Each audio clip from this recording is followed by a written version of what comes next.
ស្ដីអ្នកទាំងអស់គ្នាយប់មិញខ្ញុំនៅយាមវេនអនខលតាំងពីម៉ោង5ល្ងាចម្សិលមិញរហូតដល់ម៉ោង8ព្រឹកប៉ុន្តែចេះដល់អីថ្ងៃនេះខ្ញុំទៅការត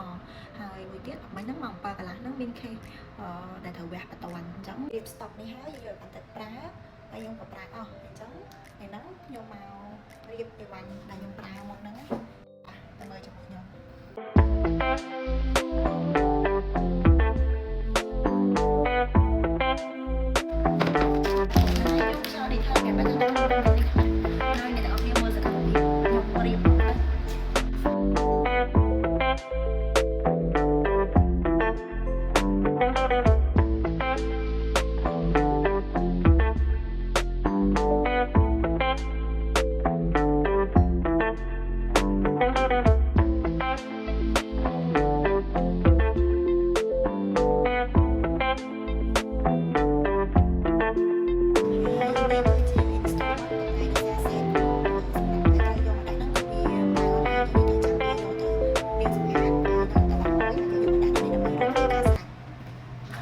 មានតែប៉ុណ្ណឹង